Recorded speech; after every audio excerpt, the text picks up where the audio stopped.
Nós agradecemos ao Senhor por essa bênção, pelo seu sim, que o Senhor te levantou. Você carrega uma autoridade que vem de Deus. Deixa eu pôr de cá para não ter perigo. É uma autoridade que vem de Deus para tratar assuntos que é tabu na igreja e que não é... Segura. É melhor. E assim, conversando um pouquinho com ela, o quanto é complexo, porém o Espírito Santo é quem guia e consegue ministrar a cada coração e a cada etapa que a pessoa está. Gente, abra o seu coração e eu gostaria que você estendesse a sua mão aqui, vamos orar por ela. Eu tomo autoridade no nome de Jesus, nessa sala profética, nesse lugar, ó Deus, que é guardado por Ti. Essa igreja é Tua, nós somos Teus, e a Juliana chega aqui para ser uma ferramenta e um instrumento do Senhor. E nós guardamos a vida dela, cercamos, damos a ela toda a liberdade para que ela mova e traga o recado do Senhor para nós. Todos, ninguém sairá daqui vazio, mas será edificado pela Tua palavra. Nossas famílias, nossos filhos sejam guardados e cobertos pelo sangue de Jesus. Ó Senhor, abre a revelação para nós.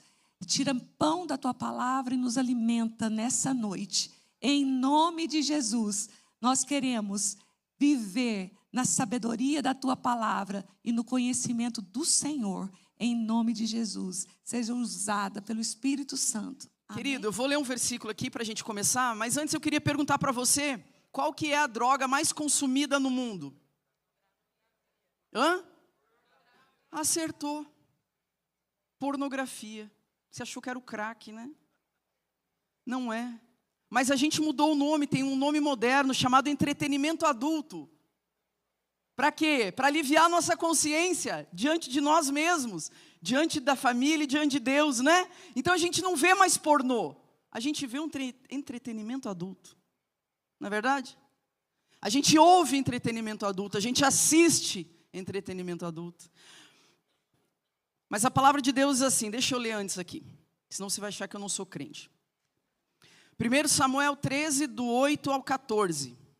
Quero ler uma passagem aqui, que diz assim, está falando de Saul. E Saul esperou 7 dias. Vocês lembram que Samuel, o profeta Samuel, falou para Saul esperar 7 dias antes de oferecer o holocausto a Deus? Você lembra disso? A palavra diz assim, Saul esperou 7 dias, o prazo estabelecido por Samuel, mas este não chegou. E os soldados de Saul começaram a se dispersar. Então Saul ordenou, me tragam o holocausto e os sacrifícios de comunhão. E Saul então ofereceu o holocausto. E quando ele terminou de oferecer, Samuel chegou. E Saul foi saudá-lo. E Samuel perguntou, o que é que você fez? Saul respondeu, bem, quando eu vi que os soldados estavam se dispersando, quando eu vi que você não tinha chegado no prazo estabelecido, quando eu vi que os filisteus estavam reunidos em Miquimás, pensei, agora eles vão nos atacar em Gilgal, e eu não busquei a Deus, por isso me senti obrigado a oferecer holocaustos. Disse Samuel, você agiu como um tolo, desobedecendo o mandamento que o Senhor te deu. Se você tivesse obedecido, ele teria estabelecido para sempre o seu reinado sobre Israel. Mas agora, porque você não obedeceu, Deus está procurando um outro homem, segundo o seu coração, e o designou para ser líder do seu povo. Porque você não obedeceu ao mandamento do Senhor. Até aqui. Amém. Você consegue me dar mais um retorno, querido? É possível? Só um pouquinho, por gentileza? Samuel olhou para Saul e disse,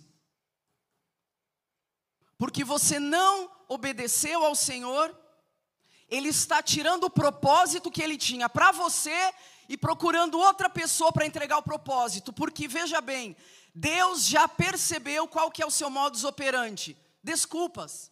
Não, porque veja bem, os soldados estão chegando. Os meus soldados estão me pressionando. Eu vi que você não chegou. E eu não busquei a Deus. E aí eu me senti obrigado, pressionado. E fui lá e fiz. E Deus já entendeu o seu modus operandi, Saul. Você é um homem de desculpas. Você não é um homem de respostas. E Deus está tirando o propósito que Ele tinha para você e está entregando a outro. Que seja obediente. Mas se você tivesse sido obediente ao Senhor, hoje Ele teria confirmado para sempre o seu reinado, diz a palavra de Deus. O que essa passagem tem a ver com pornografia, queridos? Tudo, a gente já vai discorrer. Pornografia, maior droga consumida hoje. Existem 277 milhões de sites pornográficos. Você tem noção do que é isso, queridos? 277 milhões de sites pornográficos hoje, em alta resolução, em 5G, para você acessar de qualquer lugar. Clicou, rodou. Se você passar os próximos 100 anos da sua vida, 24 horas por dia, assistindo pornografia, você não vai dar conta de assistir tudo que já tem na internet hoje. 72% dos homens cristãos veem pornografia. 21% das mulheres cristãs veem pornografia. 32% dos homens, desses 77 que dizem que veem pornografia, 32 se declaram viciados. 32% dos homens se declaram viciados. Fora aqueles que não responderam que veem pornografia também. Saul não aguentou a pressão, queridos. Você aqui tem um propósito de vida? Sim, queridos. Amém? Todos nós temos, né? Nós temos um propósito universal, que está lá em Efésios 2. Nós nascemos para a glória de Deus, para glorificar ao Senhor. Mas nós temos um propósito individual, que é na horizontal, que é a sua contribuição para a humanidade. Como que nós protegemos o nosso propósito quando nós estamos sob pressão?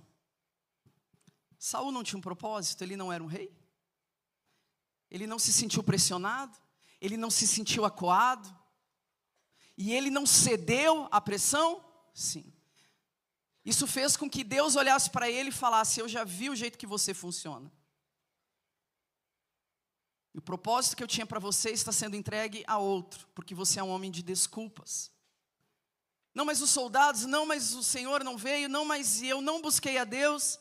E ele não aguentou a pressão.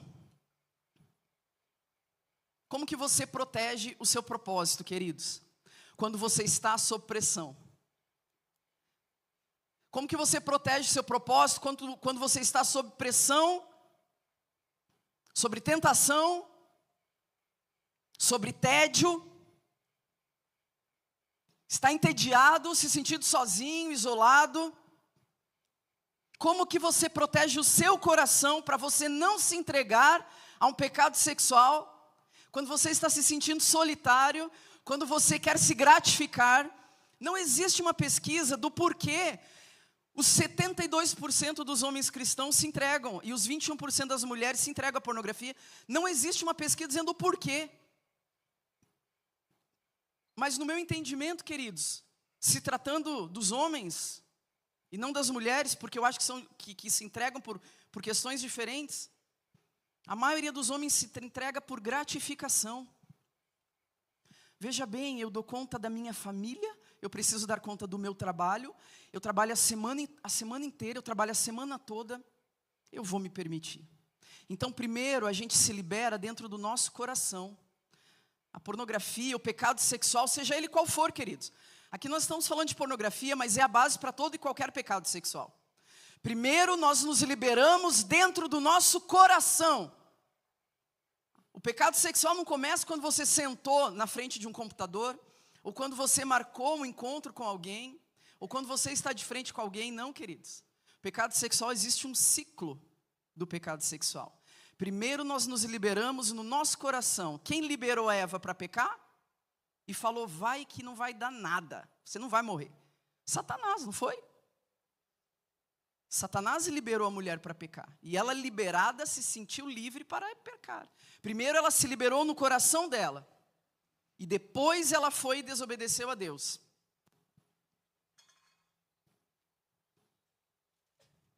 Como você protege a sua família, o seu propósito diante de Deus e da sua família quando você está sob estresse, pressão, tédio, isolamento, num dia mau, num dia triste, e você quer dar um up na sua dopamina, né? Agora eu vou te dizer, queridos, uma das principais forças que destroem as famílias hoje em dia é a pornografia. Uma das principais forças que nos impedem de viver os propósitos que Deus tem para a nossa vida, que embotam, que ofuscam, que oprimem o nosso propósito, são os pecados sexuais. Porque a nossa verdadeira natureza, o nosso propósito fica ofuscado pelo pecado. E muitas vezes nós não nos damos conta disso. Agora os filisteus me atacarão e eu não busquei o Senhor, disse Saul. Essa foi a fala de Saul para desobedecer a Deus. Ele se justificou diante de Deus. Sabe quando você está cercado de pessoas que você está tão acostumado a dar desculpas, queridos? O modus operandi de quem vive inundado no pecado sexual é desculpa. Mentira, justificativa. A ponto de você convencer todo mundo, inclusive quem está ao seu redor, das suas desculpas. E o profeta falou, você desobedeceu a Deus. Talvez você se sinta pressionado, queridos, todos os dias. Quem aqui não tem dia mal? Levanta a mão aí, para depois botar a mão na minha cabeça e orar. Quem não tem dia mal? 2 aqui não tem dia mal, 3 não tem dia mal. A Bíblia diz que a gente tem dia mal. Não é? Como que você protege a sua família, o seu coração, quando você está sendo pressionado pelo seu namorado para fazer sexo antes do casamento? Como que você protege os seus propósitos quando você está pressionado num hotel, sozinho, tentado a assistir pornografia, viajando a trabalho? Como que você protege a sua família quando você está sendo tentado, os dois, né? Pressionado por grupos ideológicos, para mudar o seu nome social? Tem adolescente aí? Hã? Tem? Levanta a mão aí, querido. Adolescente até 19, depois já é velho. Tem alguns aí. Como que a gente protege o nosso propósito, querido? Talvez você não esteja muito interessado em saber os efeitos e das consequências do pecado sexual. Mas o pecado sexual está interessado em destruir você e a sua família. A pornografia ela está inserida num contexto muito mais amplo. O pecado sexual está inserido num contexto muito mais amplo do que a sexualidade. Ela não afeta só a nossa sexualidade, queridos. Ela afeta o nosso emocional, ela afeta as nossas finanças. Ela afeta a nossa saúde física, espiritual, o nosso ânimo. Ela enfraquece a nossa alma, enfraquece o nosso espírito. Nós vivemos numa cultura hoje inundada em pornografia. Um campo de batalha mental, onde nós ouvimos músicas, assistimos séries e não conseguimos mais discernir. Será que não conseguimos discernir ou nós estamos nos permitindo ouvir e assistir pornografia como um entretenimento adulto? Mas a pornografia, queridos, ela deteriora a nossa capacidade de criatividade, a nossa capacidade de imaginação, ela degenera a nossa capacidade de imaginação. O que isso significa? A imaginação, queridos, ela é o palco onde você constrói o conhecimento e a educação do saber, da vontade, das emoções. E quando você está entregue, como nós estamos numa sociedade subjugada pela erotização, quando nós estamos entregues e viciados em tudo isso, nessa sociedade moderna, em volta à erotização, onde tudo tem uma aura sexualizada, parece que não tem para onde fugir, até numa propaganda de hambúrguer tem um homem seminu. Não é assim? Para vender carro tem uma mulher seminua, para vender bebida tem uma mulher seminua, para vender pasta de dente tem um homem seminu. Uma cultura em volta à erotização. Tudo precisa ser representado pelo erótico, pelo sexo. Por quê? Porque funciona. E funciona para o cristão. Funciona para nós também. Porque nós desenvolvemos uma dependência de estímulos sexuais para a gente ser atraído por alguma coisa. Então parece que se alguma coisa não tem conotação sexual, não tem graça. É a geração pornô. Tudo bem, queridos, até aí? Podemos continuar? Mais ou menos? Podemos falar de tabernáculo? Não? Podemos continuar? Pornografia é um produto cultural de um mundo que jaz no mal. A palavra de Deus fala que o mundo jaz. Jaz é morto, acomodado, está deitado. No mal, não é no maligno, é no mal. O mundo jaz, está entregue ao mal. Mal é o quê? É o conhecimento do bem e do mal, que o Senhor não queria que provássemos. O mundo jaz no mal. Nós decidimos as coisas a partir daquilo que é bom e que é mal para mim. Mas nunca foi da vontade de Deus que você discernisse entre aquilo que é bom e aquilo que é mal. A vontade de Deus no Éden era que nós continuássemos discernindo pela verdade. Mas nós decaímos e começamos a discernir aquilo que é bom para mim. Então, na minha perspectiva, a pornografia não é tão bom, não é tão má. Veja bem, eu não traio minha mulher, não faço mal para minha família. Queridos, pornografia é adultério, ok? Só para informar. Pornografia é adultério. Mas na nossa concepção, talvez porque eu não estou com um corpo real, uma pessoa real, talvez na cabeça de alguns de nós, pornografia não é tão má. E o Senhor nunca quis que nós discerníssemos aquilo que é mal. E nós estamos tão imersos nessa hipersexualização que nós temos dificuldade de distinguir a verdade. Então nós estamos ouvindo uma música. Qual música secular, queridos, hoje que não é em volta à genitália? Que não é em volta a sexo, sexualidade, sexualização precoce, relação sexual. Qual música, queridos? E nós cristãos estamos entregues ouvindo músicas seculares. Se alimentando de lixo, nos alimentando de lixo. Assistindo filmes, séries. Será que nós estamos dessensibilizados ou será que nós estamos cauterizados? Nós sabemos a verdade, mas queremos consumir aquilo. E rejeitamos o Espírito Santo de Deus, que está dizendo, ei, sai daí, tira os seus olhos daquilo que é mal. O Senhor se importa com o nosso coração, queridos. A palavra de Deus diz em Provérbios que assim como a água reflete o nosso rosto, assim o nosso coração revela quem nós somos. Uma vida dupla, ela tem prazo de validade, porque o seu coração vai te denunciar em algum momento. O nosso coração nos denuncia a que ídolo, a que Deus, a que Senhor nós nos prostramos. E nós estamos nos prostrando diante de um Senhor que se chama eu. A minha vontade, o meu desejo, a minha carência, a minha tensão. Não, mas veja bem, você vai trazer morte para a sua família. Não, mas e eu? E o meu desejo, a minha demanda, e a minha gratificação, e o meu tédio, quem é que supre? E lá no Éden estava a árvore da vida, não é? Mas ela tinha aparência de monótona, então o homem foi desfrutar de um prazer com morte. Não é assim? Muitas vezes a esposa deitada na cama como a árvore da vida, mas o computador está lá ligado e a morte esperando. E o convite de Satanás foi para Eva, venha ter um prazer individual, não foi esse? Venha morrer num prazer individual. Ela não foi enganada, ela sabia que havia morte no prazer individual. Porque o casamento não foi feito para ter prazer individual no sexo. A sede por qualquer pecado sexual, queridos, ela nunca é saciada.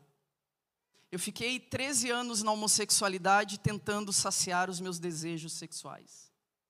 Nunca saciei. Muito pelo contrário, quando você consome um desejo, brota um outro desejo que clama para que você corra atrás dele, para que você sacie aquele próximo desejo. E aí você entra num ciclo vicioso de viver debaixo de condenação, porque esse é o sentimento. Ninguém precisa dizer que você está em pecado. Ninguém precisa dizer que é pecado. O pecado, ele te traz o bônus de você se sentir condenado. Eu não era cristã quando vivi na homossexualidade, 13 anos, 12, 13 anos. Por que eu sempre soube que eu estava em pecado? Ninguém precisou me falar. Porque o pecado, ele traz um bônus. Qual que é o salário do pecado? Só para crente? Diz isso? Eu sempre soube que eu estava em pecado.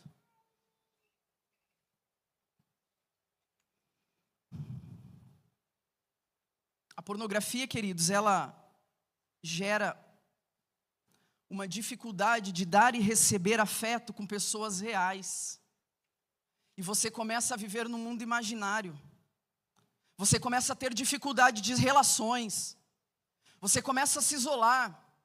Você começa a viver de lado, de canto. E a palavra de Deus fala que aquele que se isola busca a sua própria destruição. Mas é assim como um usuário de cocaína, eu fui viciado em cocaína também. Se eu começar a contar a minha tralhas aqui, vai dar um testemunho. Mas assim como um viciado em cocaína, crack, um consumidor, queridos, a pornografia, ela escraviza você a consumir mais daquilo, porque nunca satisfaz. E você perde gradativamente o prazer de outras atividades. Você começa a ter uma vida dupla e você passa o dia inteiro pensando em chegar em casa e acessar o computador, porque só aquilo tem importância para você. E depois que você faz, vem a resolução, ou seja, vem a entrega que o ídolo falou, prometeu para você, mas ele mentiu. Porque ele disse para você que a partir da entrega para o pecado sexual viria o consolo, o alívio. Mas não é essa a resolução do pecado. E aí o que vem? Vem a resolução real, vem a culpa, o nojo, a raiva, a ira. Mas parece que com essa dor da resolução a gente aprendeu a lidar. Mas com a dor da abstinência do pecado a gente não dá conta? É isso? Então a conta não fecha. Não é verdade? Porque daí o camarada aguenta 3 meses, 4 meses, e aí vem no gabinete pastoral dizendo, eu não dei conta e eu caí. Mas é interessante que ele dá conta de suportar o peso que o pecado traz sobre ele, condenação, morte. Mas ele não dá conta de suportar o peso de viver em santidade, não é isso? Quer dizer que a santidade é mais pesada do que o pecado? Tem algum engano aí na nossa mente, não tem, queridos? A exposição continuada à pornografia, queridos, ela inunda o nosso cérebro de um clímax de alucinação tão grande que o cérebro não está preparado para lidar. Vai além daquilo que o nosso cérebro pode suportar, trazendo uma exaustão emocional, uma dessensibilização para o nosso cérebro. A ponto que nós começamos a viver infantilizados. Como assim, Juliana? Existe uma pesquisa na neurociência que diz que o mesmo tipo de dano que é causado para quem é consumidor de metanfetamina é o mesmo dano que produz no cérebro de quem assiste pornografia, que é uma dessensibilização. A pessoa começa a não ter mais controle gradativo dos seus impulsos mais primitivos. Como uma criança que não consegue mais segurar a urina na cama, sabe? Você começa a ficar emocionalmente infantilizado. São os bebezões de 40 anos e 90 quilos, os Peter Pans, conhece, queridos?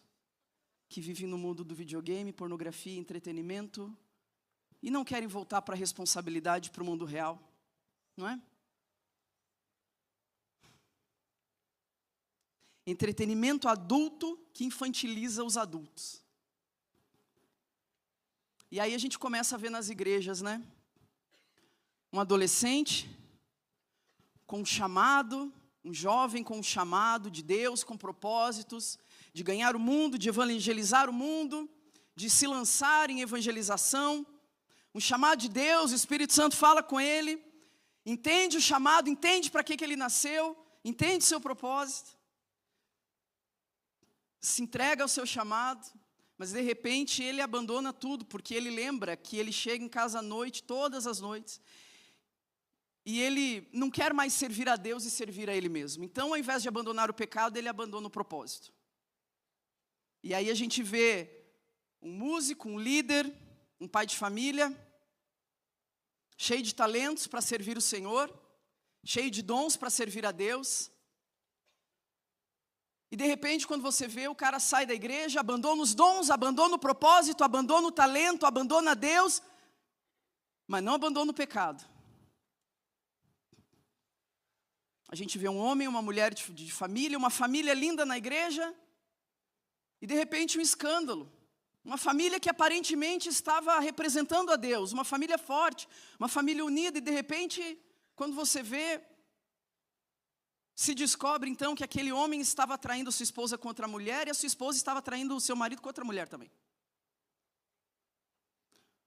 Porque eu trabalho com a sexualidade, é isso que eu escuto. Mulheres que caíram em dependência emocional com outras mulheres, líderes com lideradas, amigas, aquelas duas amigas dentro da igreja que ninguém sabe o que tem, mas vive de mão dadas juntas, sabe, queridos? Você olha assim, uma não vai no retiro se a outra não for, uma não vai no culto se a outra não for, acorda de manhã ligando para amiga, dorme à noite, não pode dormir sem dar tchau para amiga, dependência emocional que vai acabar na cama. Só que ninguém fala, para não perder, mas elas já estão perdidas. Ninguém fala para não causar um clima. Ninguém fala para elas não saírem da igreja, mas elas já estão com seu coração muito distante de Deus. E de repente um escândalo. 2 altares nos nossos corações, um quer servir a Deus, o outro quer servir a si mesmo.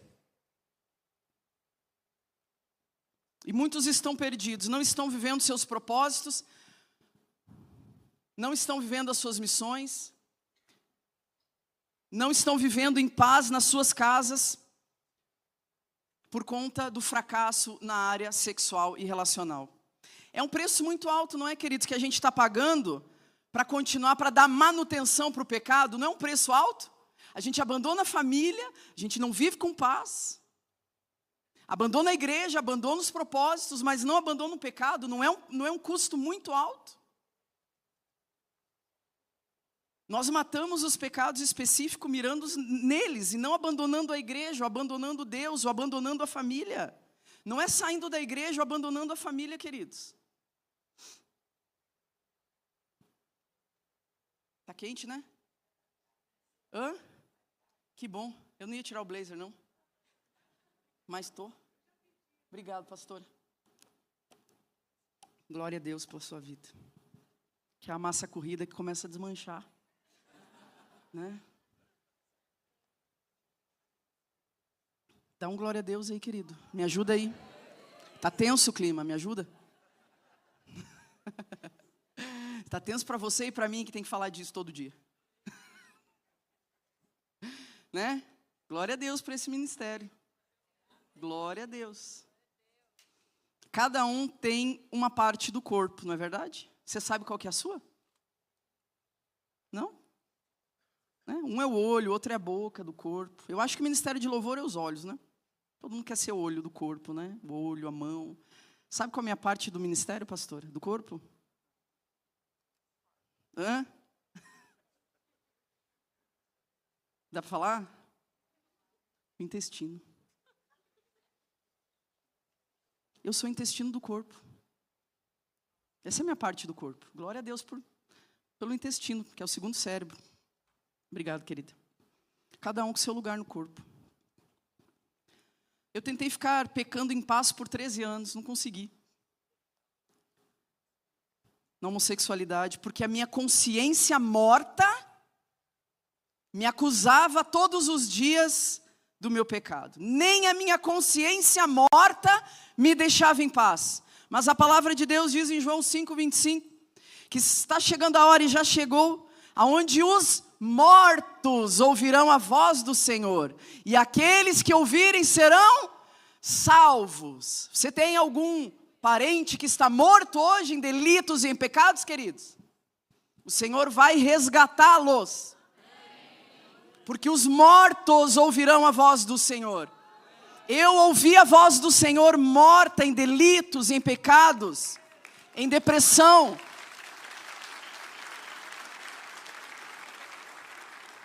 Em síndrome do pânico, viciado em cocaína, em casas de programa. Foi assim que o Senhor me encontrou.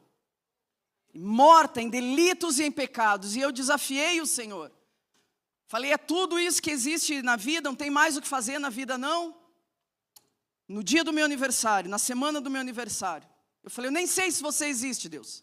Se você existe, me responda, por que eu tenho um desejo que eu não quero ter? Um desejo indesejado. Eu vou lá na sua casa e o Senhor vai me dar a resposta. Eu vou lhe dar 2 meses para o Senhor funcionar. Já passaram-se 11 anos.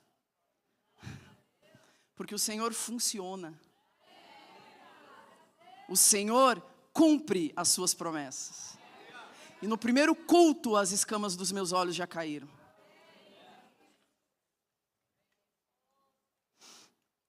Sabe por que 3 dias, pastora? Você falou 3 dias lá na mesa, né? Porque o terceiro dia é o dia de ressurreição. Não é dia de morte, é dia de milagre, é dia de cura, é dia de restauração. 3 anos você falou também, né? Terceiro dia é dia de ressurreição, não é dia de morte.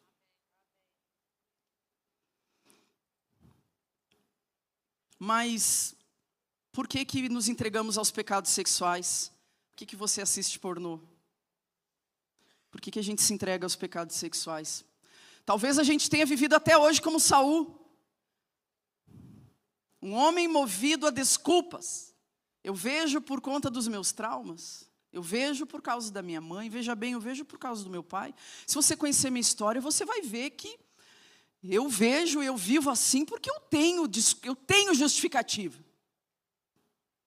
É isso que nós fizemos na psicanálise. Nós ficamos ouvindo as desculpas que as pessoas dão para as suas limitações. E a gente finge que acredita.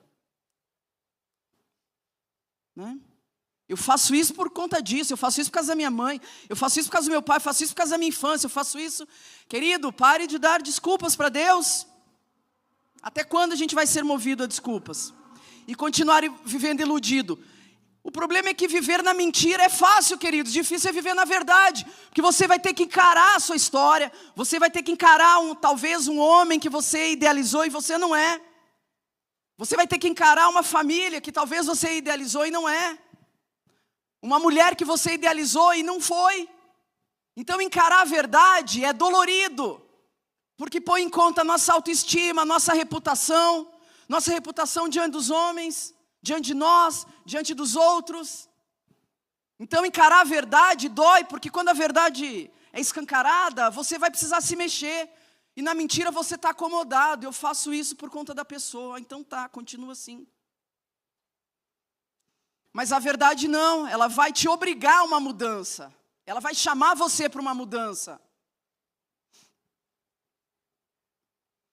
Mas nós procuramos pessoas que inclusive invalidem as nossas desculpas ao nosso redor, as nossas justificativas. Nós convencemos muitas pessoas que estão ao nosso redor. São justificativas para aliviar a nossa consciência, para continuar pecando em paz. É possível? Não. Não é possível. Mas a falta de propósito nos faz ficar ruminando em volta de pecados.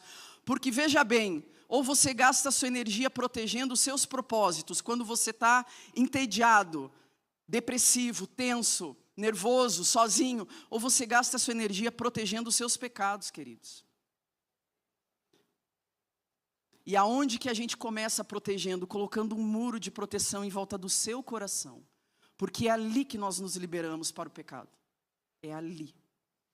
Eu estava falando para o Henrique no carro.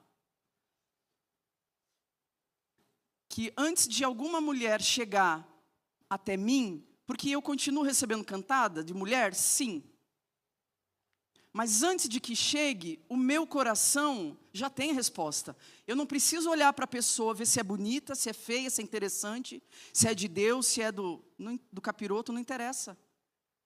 Eu já tomei uma decisão no meu coração de não desonrar mais a minha vida e o meu corpo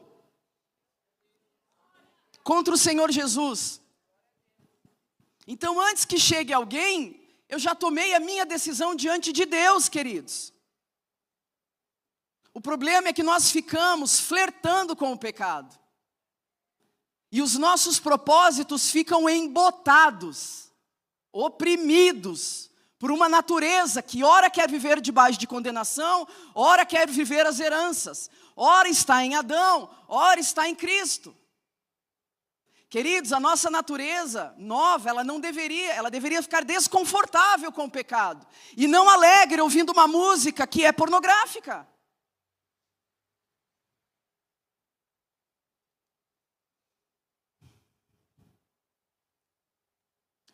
Por que não há propósito, a gente não encontra? Porque nós estamos concentrados demais nas nossas dores, nas nossas carências. E uma das características das pessoas que vivem os seus propósitos é justamente não se importar tanto com as suas vontades. Sabe?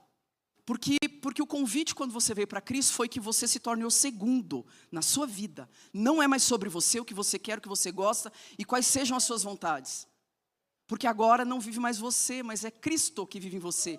E a vida que você vive agora, você vive pela fé no Filho de Deus que te amou. Não é assim? Não é o convite para ser o segundo? O problema, sabe qual que é o problema do pecado sexual? De todo pecador sexual, seja qual for o pecado? É que ele está no centro, servindo a ele mesmo. No momento que ele sair do centro e colocar Jesus, acabou, queridos. Tenho trabalhado alguns anos com isso.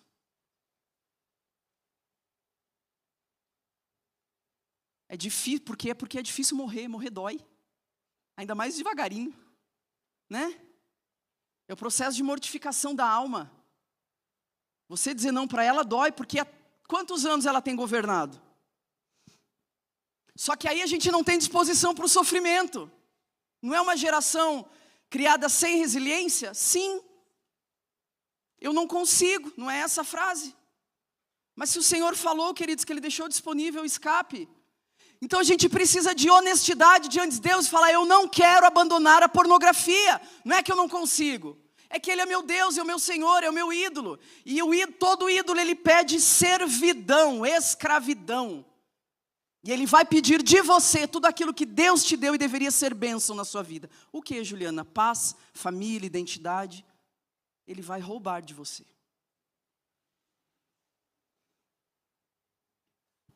Ele vai roubar, queridos.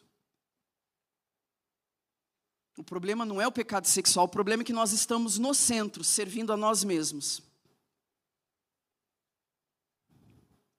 Mas depois da gente ceder, né, vem a resolução que eu já falei aqui. Descontentamento, vergonha, humilhação, culpa, raiva. Será que nós não estamos viciados numa emoção chamada condenação, que foi justamente do lugar que a gente saiu? Pensa comigo.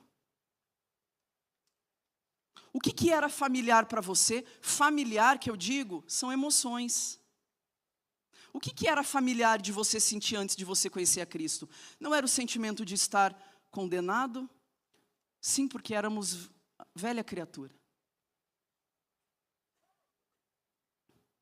Deixa eu contar uma coisa para vocês aqui. Eu atendi um rapaz uma vez. Eu peguei ele no meu Instagram falando que ele ia suicidar. Eu falei, não. Peguei e comecei a fazer terapia com ele. Nós fizemos alguns meses. E ele contou que ele sofreu abuso a infância inteira. Abuso sexual. E ele vivia uma vida sexual totalmente desregrada, na homossexualidade também, mas na promiscuidade, vendo pornografia, etc. Nós começamos a conversar, a tratar suas feridas emocionais. E ele começou a ter uma vida estável, uma vida com Deus, começou a andar nos caminhos do Senhor. E de repente, eu fiquei com Covid pela 5ª vez, eu acho. E aí eu fiquei uns 2 meses sem atender ele. Quando eu voltei a atender ele, ele falou: Juliana, eu estava com vergonha de voltar a conversar contigo porque eu caí no pecado sexual de novo. Aí ele disse assim para mim, passou um rapaz aqui na frente e eu estava com tinha algo dentro de mim assim que me puxava, era algo que eu precisava sentir que me faltava. Daí eu falei, era bom ou era ruim? Daí ele falou, não era bom. Mas parecia que eu tinha que me relacionar com aquele cara para sentir de novo aquilo que sempre andou comigo. Aí eu falei, como que você se sentiu depois que você se relacionou com esse cara? Um lixo? Ele, sim. Aí eu falei, não foi isso que você me contou há 6 meses atrás, que você se sentia um lixo? Toda vez que você se entregava aos pecados sexuais? Será que você não está procurando sentir uma emoção que caminha com você a vida inteira? E que apesar de ser ruim, é bom por quê? Porque é familiar, é conhecido, é confortável. Nós chamamos isso na psicanálise de gozo. É um lugar ruim, mas você está acostumado, então ele é bom. Dá para entender? E a sensação de estar condenado, de se sentir mal, de se sentir indigno, caminhava com esse rapaz. E ele se relacionou com outro cara para voltar a sentir aquilo que ele sempre sentiu. Você entende isso? E aí você fica pensando, talvez, por que você vive em relacionamentos tóxicos? Talvez porque você está acostumada a se sentir desrespeitado. Por que você se submete, talvez, a relacionamentos tóxicos? Talvez porque o seu ambiente familiar aqui seja justamente um relacionamento abusivo. Dá para entender isso, queridos? Um ciclo vicioso, um culto a voltar sempre para o lugar que eu sempre fui, ontem, hoje e sempre. Mas nós não estamos mais nesse lugar, queridos, nós estamos em Cristo Jesus. Porque Ele nos resgatou das trevas e nos trouxe para o reino de seu Filho amado, a saber, Cristo Jesus. Por que eu estou falando isso? Porque a pornografia ela não é só um vício sexual, ela é um vício emocional também. E existem gatilhos. A pornografia ela é só o meio para eu me sentir como? O pecado sexual que ele diz é o meio para você se sentir como? Qual é a busca? Como você se sente depois do pecado sexual? Lá na ponta, culpado, irado, se sente humilhado, se sente envergonhado. Essa é a busca. A busca é voltar a se sentir aquilo que talvez um dia colocaram você nesse lugar. E a pornografia ela é só o meio para você se sentir humilhado, envergonhado o tempo todo. Os pecados sexuais, eles são mensageiros, eles estão batendo na porta. Se a gente não ouviu o que eles estão contando sobre a nossa própria história, nós vamos continuar nesse looping, queridos. Mas nós nos entregamos, por quê? Porque algumas emoções dentro da gente se tornam gatilhos. E a gente aprendeu a se entregar, correndo para o pecado sexual. Solidão, carência, tédio, algumas emoções que nós não sabemos lidar. E voltamos sempre para aquilo que é familiar. A velha natureza, que deveria ser desconfortável para nós. E aqui eu entendo que nós precisamos desenvolver recursos emocionais, queridos. Saudáveis e positivos para não se entregar ao pecado sexual. Toda vez que vem uma emoção ruim dentro de você, e às vezes você não sabe como lidar, você responde sexualmente. Uma pressão, um estresse no trabalho. Se sente sozinho e corre, responde. Através do vício sexual da pornografia. Então a gente pode se perguntar, qual é o nosso estado emocional, qual é o estado emocional que antecede o pecado sexual? Como você estava se sentindo antes de se entregar ao pecado sexual? E foi se consolar na pornografia? Ou qual situação faz você querer se gratificar? Eu sou o cara, eu dou conta de tudo, veja bem quantas coisas eu levo sozinho, então eu chego de noite e me entrego. Mas, querido, se gratificar com a morte?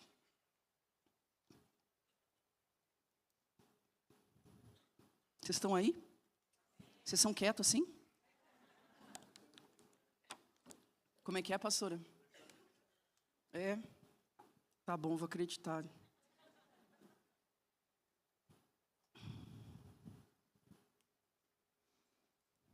Nós acreditamos que está no pecado sexual, nos encontros, nos chats, nos banheiros de pegação. Sei porque escuto essas confissões. Nos livrar da solidão. É o nosso ídolo nos prometendo coisas que nunca vai nos entregar. Falando a mesma coisa que falou para Eva. Vai, do lado de dentro existe algo chamado cobiça, né, que nasceu no Éden. E ela fica dizendo para você, vai que não vai ter problema nenhum. Vai porque você já está conformado mesmo em se sentir condenado, não é mesmo? Você já acostumou. Vai porque você já sabe que você se sente envergonhado. Então você já acostumou com a sensação de estar condenado. Então vai, você dá conta de lidar com isso. Você está assim há 20 anos nessa vida dupla. Você sabe lidar com a condenação já, com o peso. Você não aguenta a santidade. Essa é muito pesada. Mas existem lugares em Deus, queridos.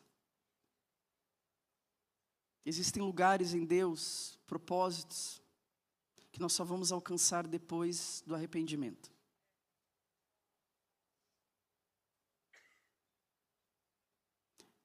Entre onde você está hoje e os seus propósitos existe uma estrada chamada arrependimento.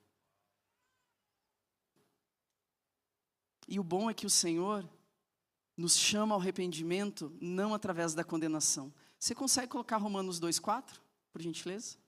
Eu não pedi porque não estava no script. Olha como o Senhor alcança o nosso coração, queridos.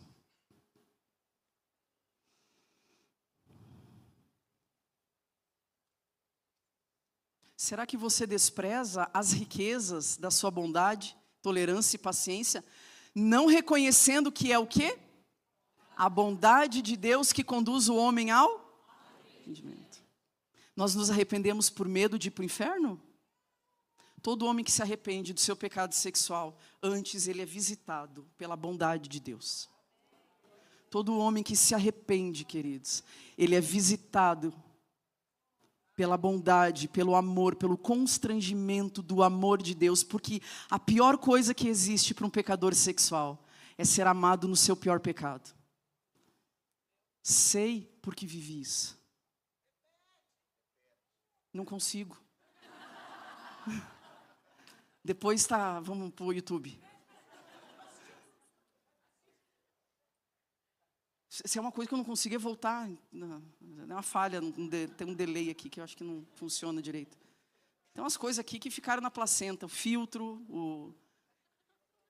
não pegaram, né? Então vamos lá. Olha aí, me perdi. Você despreza a bondade, a paciência e a tolerância de Deus, as riquezas de Deus, não sabendo que é a bondade de Deus que vai conduzir um homem ao arrependimento? E aí a gente fica aqui, muitas vezes, querido, falando, pare de pecar, senão você vai para o inferno. O quê? Por medo? O medo não sustenta uma mudança de vida, queridos. Por isso que o cara reprime 3 meses e cai de novo, porque ele está com medo. Ele está com medo de ir para o inferno, medo de não sei aonde, medo de ir para não sei aonde, medo de perder o cargo, medo de perder a liderança. Não é o medo que traz uma mudança de vida, queridos. É a bondade de Deus visitando o pecador sexual. O que foi o abraço do pai com o filho pródigo? Porque ali foi o arrependimento, não foi no chiqueiro. Não foi em meio aos porcos. Lá não foi arrependimento. Lá foi um homem morto, porque a palavra não diz que ele estava desviado. A palavra diz assim, olha lá o meu filho morto que está voltando.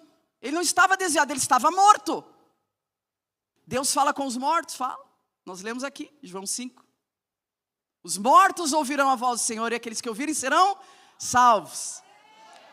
Um homem morto como o filho pródigo, que de pródigo não tinha nada, estava lá morto. E ele conseguiu fazer uma leitura natural.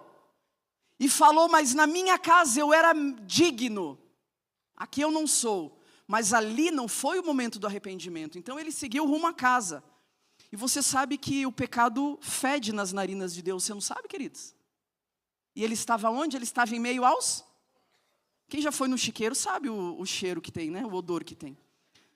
Quando ele chega diante do Pai e recebe o abraço, ele consegue disfarçar o mau cheiro do pecado? Ali, queridos, houve a graça se encontrando com um pecador sexual. É ali que quebra o jugo do pecado, queridos. É naquele abraço, queridos, que quebra todo o jugo. Porque não é por violência, não é por força, é pelo meu espírito, diz o Senhor. Eu quero terminar.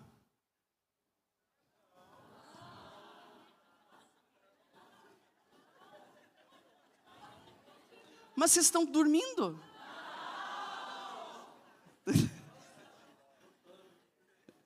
Pastor? Estão dormindo, pastor?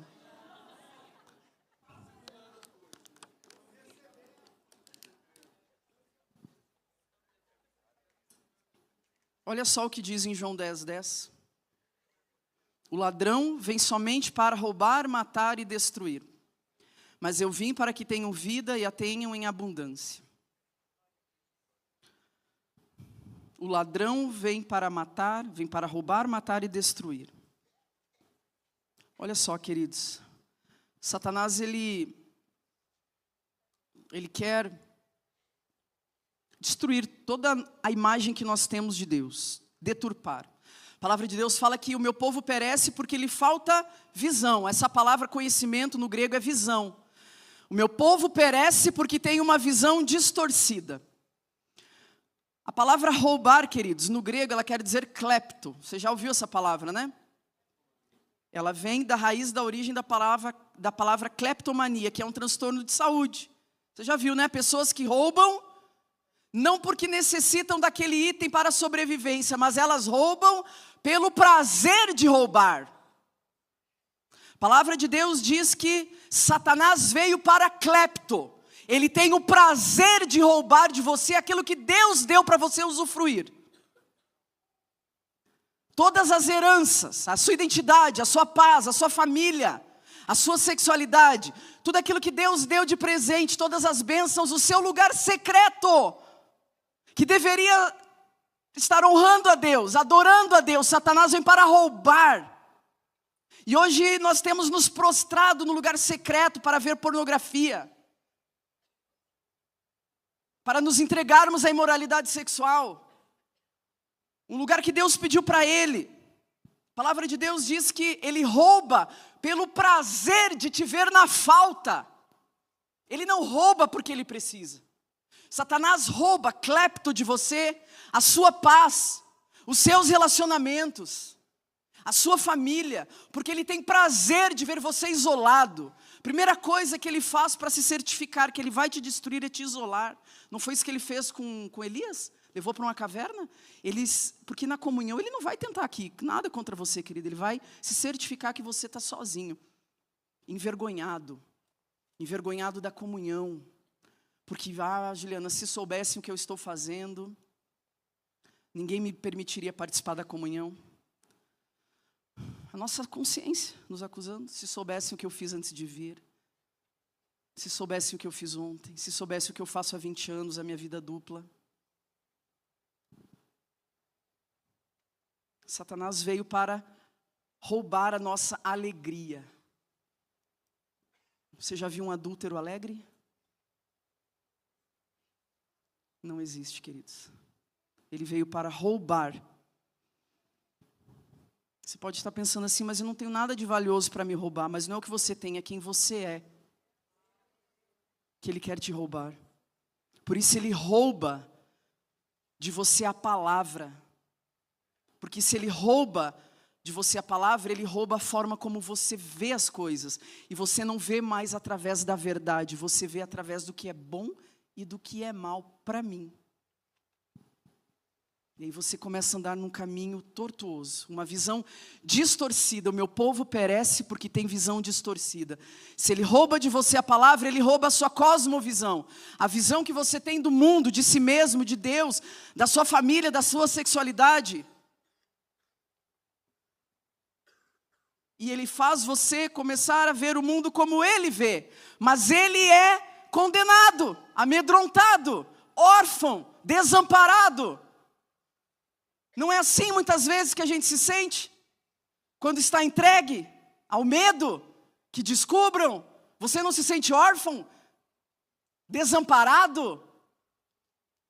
Eu tenho uma ministração sobre o medo, pastora, que eu venci, tem 3 meses o medo, mas me acompanhou durante 8 anos. E o Senhor me falou isso, o medo é a consciência de Satanás, de quem é ele. Porque ele é condenado, Assim como o amor é consciência de Deus, o medo é consciência integral de quem é Satanás. É a persona dele que ele quer transferir para você. Alguém sem propósito, sem sexualidade, sem identidade, sem pai. Mas você tem um pai, queridos, você tem propósito. O Senhor tem planos para você. Só que a segunda palavra diz assim, que ele veio para matar. Essa é a segunda estratégia. E olha como é forte essa palavra. No grego ela significa tuo, sacrifício. Matar significa sacrifício. Preste atenção nisso, queridos. Tudo aquilo que Satanás não consegue roubar de você, ele vai fazer você sacrificar. Você entregar, você desistir. Você abrir mão. Você sacrificar aquilo que Deus te deu e era para você estar desfrutando. Tudo aquilo que ele não consegue te roubar, ele vai fazer você entregar. Vai fazer você colocar um cutelo, um punhal no seu propósito e matar o seu propósito. Ele vai fazer você pensar, quem é você para viver um propósito? Você tem recaídas na área sexual. Quem você acha que você é para viver um propósito de Deus? Você está em queda sexual? Você está na pornografia? Você está na homossexualidade? Você acha que Deus vai lembrar de você? Abra mão do seu propósito. Sacrifique aquilo que Deus te deu, os dons. Abra mão você, mate você o seu propósito. Ou você acha que Deus vai fingir que nada aconteceu e vai restaurar a sua vida? Sim. E Ele que lute com isso. Porque nós temos um problema muito grande nas nossas igrejas. Nós temos um nível de tolerância com o pecador sexual muito baixo. Com o homo, né? Porque com o hétero é lá em cima o nível de tolerância. O homossexual precisa mudar o jeito de andar, de falar, de caminhar e precisa prestar contas. O heterossexual é só graça. Mesmo que esteja na pornografia, na masturbação e no adultério.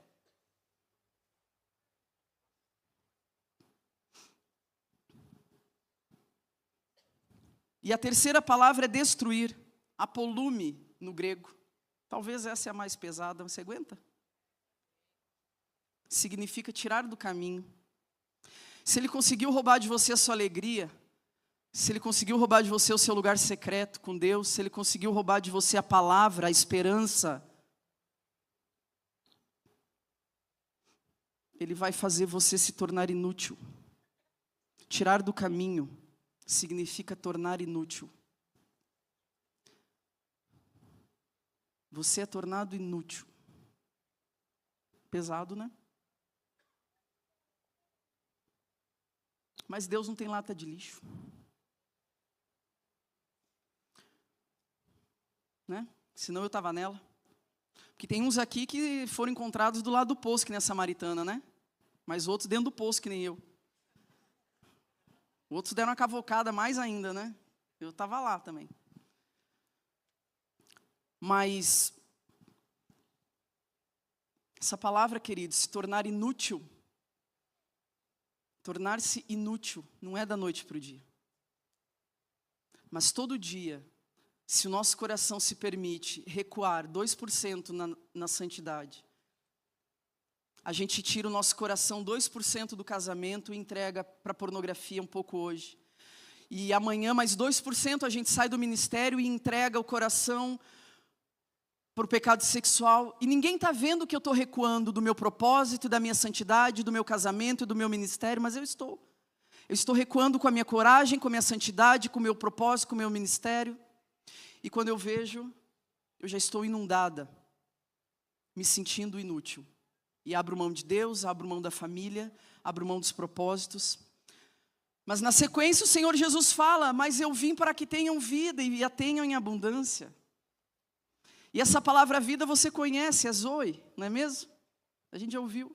Só que essa palavra quer dizer equilíbrio, plenitude e ânimo. Mas o ânimo não é aquela animação de ficar pulando que nem pipoca. Não é assim, querido. Quem é que vive todo dia assim, animado, empolgado? Não é esse ânimo. Essa palavra ânimo, ela vem de uma palavra que quando o Senhor soprou nas narinas de Adão, o Senhor soprou o fôlego de vida. Ruá Adonai, o fôlego de vida. O Senhor soprou, essa palavra ela vem da mesma raiz de fôlego, zoe, fôlego. Então mesmo que eu esteja entregue ao pecado sexual, mesmo que eu esteja vivendo uma vida dupla, eu continuo tendo o fôlego de Deus, o zoe dentro de mim. Deus é tão bom, não é mesmo, queridos? E Ele não sai de você, Ele não te abandona, porque a palavra de Deus diz que Ele estaria convosco para sempre. Para sempre. Tem o pessoal do louvor aí? Tem? Você consegue colocar, para finalizar agora, de verdade? Senão vocês não vêm amanhã de manhã porque vão dizer que saíram tarde daqui. Olha as desculpas. Você consegue colocar Gênesis 20, por gentileza, querida? Não estava no script, mas o Senhor me lembrou aqui. Nós não controlamos o pecado não confessado, queridos. Pode subir, fica à vontade, está em casa. Né? Nós não controlamos o pecado não confessado. O pecado não confessado nos controla. E a liberdade começa com a confissão e o arrependimento diante de Deus. Verdade, liberdade andam juntas. Assim como mentira, pecados sexuais e escravidão também andam juntos. Gênesis 20 vai dizer assim. Foi a segunda vez em Gênesis 20 que Abraão mentiu que Sara era sua irmã. Ela era meia-irmã, mas ele não estava dizendo que era sua irmã porque ela era irmã. Ele estava dizendo para se proteger. Né? Uma mentira coloca a nossa família em risco. Abraão mentiu 2 vezes que Sara era sua irmã. E aqui a palavra de Deus vai dizer assim. Abraão partiu dali para a região de Negueb e foi viver entre Cádiz e Sur. Depois morou algum tempo em Gerar. Pode passar, querida. Ele dizia que Sara era sua mulher. Era sua irmã. Dizia que Sara, sua mulher, era sua irmã. Então Abimeleque era um rei ímpio. Não era crente. Então Abimeleque, rei de Gerar, mandou buscar Sara e tomou ela para si. Certa noite, então, veio a Abimeleque num sonho Deus e disse. Deus apareceu em sonho para um rei ímpio. E disse assim, você morrerá, porque a mulher que você tomou, ela não é sua. Ela é casada. Agora vá, disse o Senhor. Mas Abimeleque ainda não havia tocado nela e disse, mas Senhor, você vai destruir um homem inocente, um povo inocente? Não foi ela que me disse, é meu irmão, não foi ele que me disse, é minha irmã? Tudo que eu fiz de coração puro e mãos limpas. Um rei ímpio disse para Deus em sonho, tudo que eu fiz de mãos limpas e coração puro. E olha o que Deus falou. Então Deus respondeu em sonho para Abimeleque. Sim, eu sei que você está com o coração puro.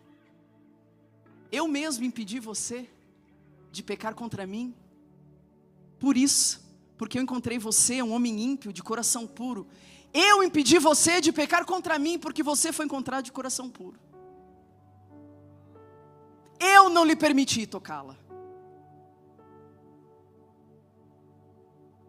Agora vá e devolva a mulher ao marido, porque ele é profeta, e orará em seu favor, para que você não morra. Tem uma versão que diz assim, vá e devolva a mulher ao profeta. Do contrário, você e tudo que é seu morrerá. Eu estou há 20 anos numa vida dupla, mas não tem problema. Você, seus negócios, sua casa, sua esposa, seus filhos, seus netos, seus cachorros, seus clientes, tudo que é seu morrerá. Mas não tem problema de ver pornografia de vez em quando? Você e tudo que está abaixo de você, se você for encontrado com um coração corrupto, impuro, diante de Deus. O Senhor falou para um homem ímpio: porque você foi encontrado de coração puro, eu mesmo, Deus, eu protegi você para não pecar contra mim. Quando você é encontrado com coração puro, queridos, diante de Deus, porque não são só os nossos comportamentos que têm consequências, Deus se importa com o conteúdo do nosso coração. Quando você é encontrado com coração puro diante de Deus, Ele protege você de não pecar contra Ele. Quando você é encontrado com coração entregue, corrupto, você tem que se proteger. Fique em pé por um momento.